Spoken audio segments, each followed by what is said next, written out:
Hi, I'm Dan. Welcome to Ask Dan and Nichole. I thought we'd start in our game room this time. I talked about this place a little bit in the last layout update, but in case, I don't know if I was very clear in that show, but this is a window that we put in to replace a door, because the way this building works, there's a little house next door that my mother-in-law lives in, and the door is like right next to her bedroom window. So she didn't like that too much with it coming in. And there was also a door that would stick and make a lot of noise every time anybody went in and out. So we got rid of that, and we put in some new French doors over here, which you can't see at the moment, but I'll throw in a picture. And so that kind of makes it a lot nicer. It also brings more light in here, because this game room, other than the fact that it's a little narrower, is pretty much the same as the train room. It's long. And it's kind of a cave, because you can see there's not really any windows or anything out here. So we're trying to bring in a little natural light. And I'm going to do something similar in the train room, maybe not French doors, but something to bring in some light and add some windows. And I'll be talking more about that as we go along with the layout build. But anyway, we do have some actual working lights in here now, which is cool. Which we didn't have for a long time. Nichole and her mom helped me put up the ceiling. And I'm still trying to decide when I get to the train room if I want to do, like, these are the recessed can lights. And I'm still trying to decide if I want to do that or maybe something else in there. But I want to have it so that I can put in light bulbs that are the right temperature for photography, because that's, important to me. So, anyway, want to work on all of that. But I think it's coming along. It's been taking a lot of time, which is why I'm not actually to the point where I can actually, start laying track or anything like that yet. But I think this will all be worth it, because this building's a lot nicer now than it used to be. We've done a lot of other work too. Like when we first got this building, there was a wall like right here that divided this room. We took that out. There was another wall in the train room that we took out. And also it was like 7 or 8 different concrete slabs that were all at different heights. So we had the floor leveled. It's probably been a couple of years since we did that. That was one of the first things we did, just so eventually we'll be able to put some nicer flooring down, and it'll look good. But I'm pretty pleased with the progress. And one of the things I've also been doing, because this has been taking so much time, I've been trying to rework how I schedule my time, so that I make sure that I have some train time, at least maybe if not every day, most days. And I think that's been really helping, especially like working on the consist build. Just put out an episode last week, and putting out more shorter episodes is kind of what I'm going to try to do. And a lot, working on a consistent basis and filming what I'm doing as I'm working on it has been kind of cool, because it's allowed me actually to work ahead on the consist build. So I actually filmed, like, in the last session, if you'd call it. I mean, it was actually over multiple days, but enough for like a 45 or 50 minute program. But I decided instead of doing that, I would break it down into shorter programs. And Nichole kind of encouraged me to do that too, because it was kind of a little daunting to put out something that long. And I think it'll work better, and it allows me to maybe schedule some things out and have them come out on a more regular basis that way, rather than making people wait 6 or 8 months for another episode. So, and also it helps me because I'm actually seeing some progress on the models, which makes me happy. So anyway, just wanted to, before we got to questions, I wanted to talk about that, and I think it's working out pretty well so far.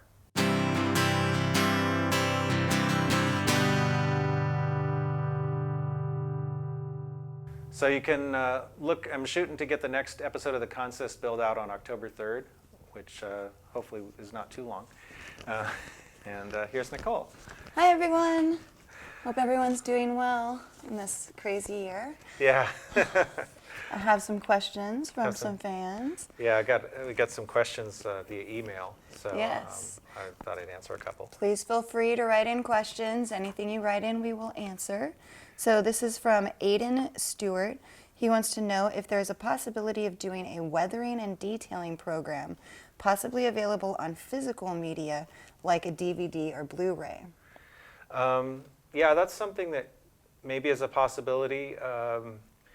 to put together, instead of like little episodes of things on YouTube, to put together a more cohesive program. The thing that I do worry about with that is with physical media, it costs money to reproduce it, and I don't want to end up with 500 copies of something sitting in a storage that I can never sell. So I could see that. So what about doing it more digital media, something that they could download? That's a really good idea, sweetie. Yeah, That would maybe work. Maybe we could do something like that down the road. Okay. Even if maybe, who knows, maybe I could even compile some of the things that I've been doing, like the consist build when it's done, right. into a program that people could download. And then they could have like consist part 1 through 6 or something. Right. And it could be everything that you've put out. Yeah, that could be really cool. Yeah. Yeah, so maybe something like that, more like a download versus a physical media, maybe. Because where would we store it all? Right. Yeah. There's a little thing about storage here. Well, yeah, we have a fairly large property, but it's like all the storage space is full. I don't know if that's just the law of the universe, that you fill up whatever storage that you have. I think it is the law of the universe, actually, which is funny because this next question is kind of part of that. And this is from Tony Koch. Koch? K-O-C-H. I don't want to murder it. Tony, my apologies. And it says, with regard to the number of model trains you own, which is substantial, when do you stop purchasing? When is enough enough? Is there an enough enough? I don't know if that's a possibility. You can never have too many trains, right? I think, I think that is true, that you can never have too many trains. Though, when the fires were here and we had to pack because we thought we might have to evacuate and it was very scary, you did pack specific trains. I did. Albeit it was 3 carloads of trains, you guys, 3 cars that were packed full of trains, but there were still trains that were here. So how did you decide? Yeah, we were fortunate that we were about a mile away from the you might have to evacuate zone, but it still made us nervous because it was one of the biggest fires in the state's history. Huge, almost 400,000 acres. Yeah. Although there's another fire that's surpassing it right now. Yeah, unfortunately, this year's been really bad for that. But in any case, it really made me think a lot, because if you have to decide, if you're potentially abandoning something to be destroyed, that's hard. It was really hard.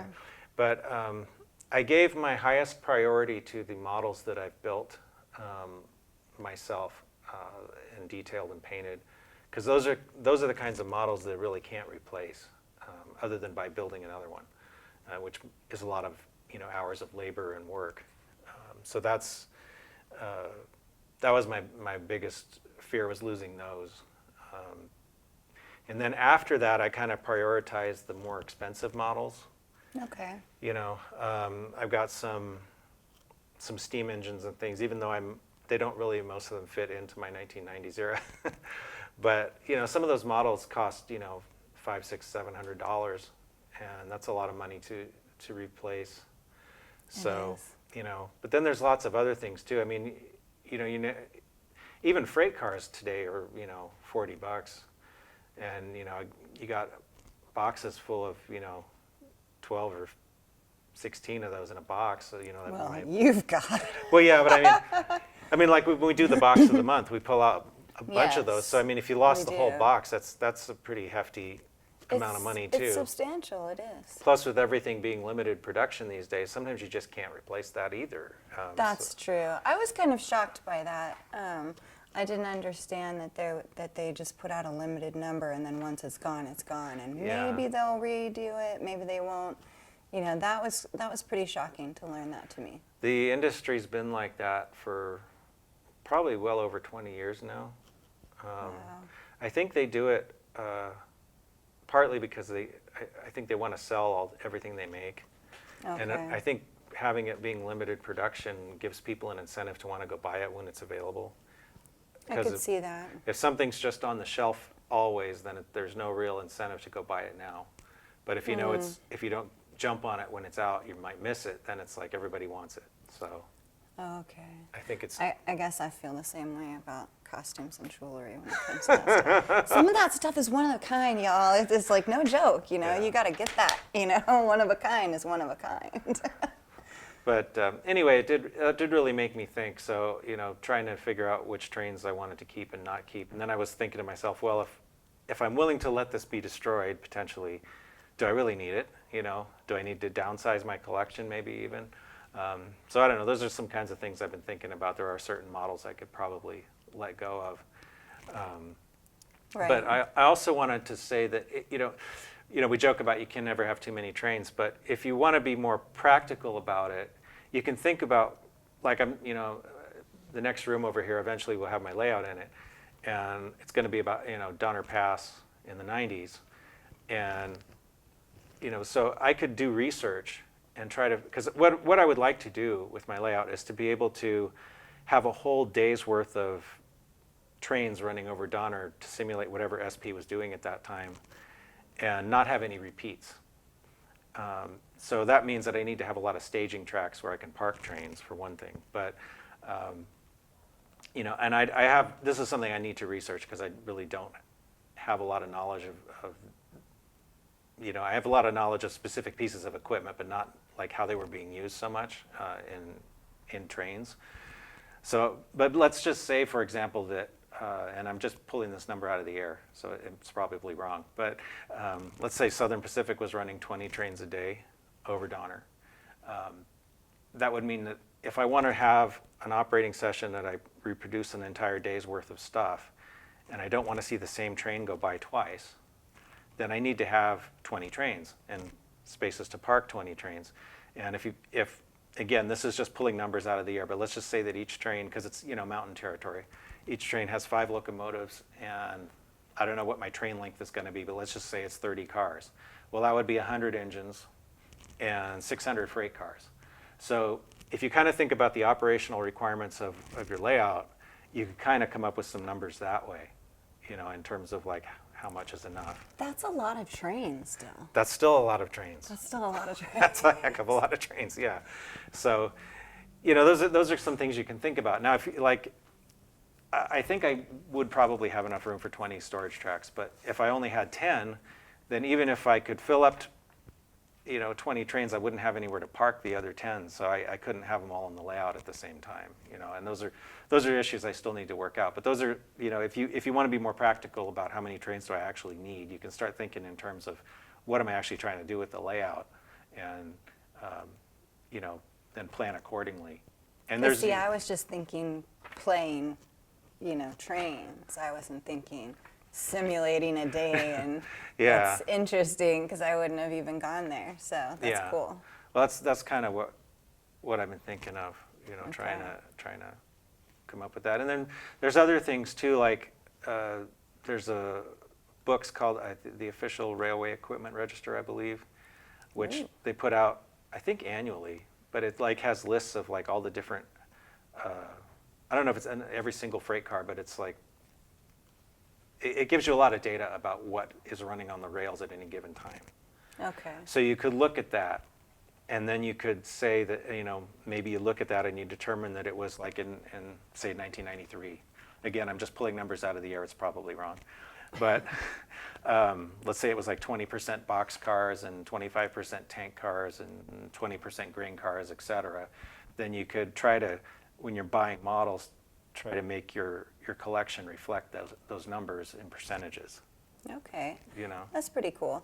And then also, because you said equipment, I'm just going to jump into that real quick, because someone did ask about the importance of equipment. Like, a lot of people are just talking about trains, but really when you have a layout, you have a lot more than just trains on it. Right. You know, you have all the equipment, hopefully, that these railroads are using to keep the tracks, you know, going well. And then, of course, you have the towns and the people and all that stuff too. But equipment-wise, you know, I know I've seen trucks, and I know I've seen Yeah. little, you know, tractors and whatnot. What kind of equipment, you know, is that part of like looking into the 1990s era, finding exactly what kind of equipment is being used so that you can put that up there too? Yeah, it would be. I mean, at least trying to find vehicles that are appropriate for that time. Okay. Like some of the little, we did a box of the month a couple months back, I think, that Yes. was about little trucks. Those little trucks. And some of those, I think, are actually too new, body style-wise. They were trucks that were introduced in the 2000s or something, so they really wouldn't be appropriate. Oh, okay. But some of them are. Some of them are earlier than that. So, you know, at least a good portion of those I can probably definitely find homes for. You know. Like on the track somewhere. Right. You know. And or near the, you know, near a building, or, you know. Right. 'Cause On the layout, I meant to say. On the layout, Right. because that's a whole nother thing with scenery. You try to like make up little things that it looks like a typical thing, like maybe a UPS truck stopped in front of a business and the guy, you know, with packages or something, you know, He's just, delivering. Stuff. yeah, just like typical things Right. you see.